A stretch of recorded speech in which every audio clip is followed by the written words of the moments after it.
Yeah, what do you mean I got to do a video about how to play D&D? Everyone knows how to play D&D. You just roll the dice. I mean, come on, it's not that. What do you mean? It's it's D&D. Everybody knows how to play it, bro. What do you mean? Crap. All right, well, if the PS2 intro doesn't ring any bells for you, I guess we do have to go over how to play D&D. I'm sorry I'm doing this to you guys, but I guess I have to do it. Short summary here. How to play D&D, it really boils down to two big things. For a dungeon master, it's up to you to set up the feedback loop, and in order to set up the feedback loop, you start off with setting the difficulty class, that difficulty setting. Here's how you go. As a DM, you will, let's say the DM describes a lush green forest, tall pines swaying in the wind, a couple of deers rush by. What would you like to do? Well, okay. Now, bam. You've gave some information. You've set up the scenario, a situation. And now with that, you've given your players some information to work off of. Now it's up for the players to, okay. Yes, I'm the barbarian. I would like to do a tracking. Let me make a tracking check really quick. To find the large antelope we were hunting. Rolls dice.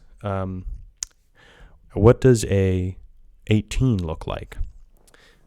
That's when the dungeon master, after dungeon master has scientific, an 18. Well, you're able to find a couple of large antelope tracks leading deeper into the forest, closer to the mountains.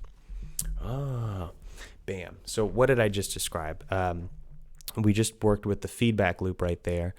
Dungeon Master set up the scenario. The Barbarian did an animal tracking check. Now, the DM, let's say you've prepared for 2 weeks and, you didn't know the Barbarian was going to make an animal tracking check. Is it that is it serious enough to, if he rolls low, he's going to lose the trail, right? If he rolls high, depending on how long, that animal's gone, blah, yada, yada, yada. But you make that DC, make that set on the spot. Starting at 10, that's where it's going to get the easiest. 15, medium. 15 to 15 is medium, but then 20 is hard. Or, I say intermediate. 25 hard, 30 very hard right here. So let's say the Dungeon Master set the DC at 15.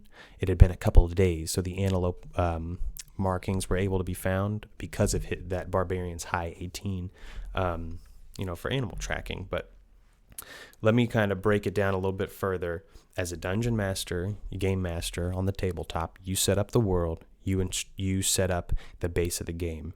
From there, it just depends on how you guys play at the table. I try to stay away from Mother May I, because, my players will ask, can I do this? Can I do this? And it's like, don't ask me, just do it. And then, we'll roll the dice, we'll determine afterwards. But set up the scenario, describe a little bit, make sure to keep it simple. That's the big one. Just keep it simple. About 2 to 3 sentences of description. Let them work off that. Take their input and then use it again. So just a vicious feedback loop cycle, rinse and repeat. But if they want to do anything that might, that could harm them or help them, just depending on the consequences, you set up that DC. And it doesn't always have to be perfect. Never think it's got to be, you don't calculate it. Just think and go. It does help if you have a Dungeon Master screen. That being said, the best way to play as a player is 90% of D&D is reacting. The other 10% is listening. So just listen to what your players are saying, listen to what the DM is saying, and then react to that. 90% react in your brain, react on your screen, react on your character sheet or on the battlefield, but reacting is how you play. That being said, when you react, it triggers the feedback loop for the Dungeon Master to keep working off of. That being said, that's how you really play D&D as a player. You come in on time or a little bit fashionably late, and then you come in with snacks too. Oh, wow, you're the best player in the world. Thank you so much. But yeah, again, quick one. Cycling it back. DM, set up the scenario. If necessary, set up a DC. Player, you use that scenario to do an action, to do something, or nothing. It's up to you. It doesn't have to be in character. However you want to voice act, it's all up to you. But you just listen to the DM, listen to the players, and then normally in my group we have like one speaker, and they'll say, "Hey, we're gonna do this, we're gonna do that," and I think it's easier. If you want to have everyone take a turn, see what they want to do. If they're in a big city world, but if there's like, there's just one quest they're going on, there's normally a speaker, and it makes it a little bit easier. But yeah, just wanted to make it a quick one. DC is the name of the game as a DM, and then just listening and reacting. Naming the game as the player. Yeah, you got to roll your dice, but you'll know when to roll your dice and what to roll for when the DM tells you, as long as you're listening. And hopefully you got a nice DM. He's not trying to kill you really quick, or she's not trying to kill you really quick. Well, hey, that's all, guys. You have a good one. Thank you again for being just watching us, and watch us grow. We're going to keep pumping out these awful YouTube videos into the algorithm. See where it gets. Make sure to check out the Discord down below, like, favorite, and subscribe. Hey, keep it cool.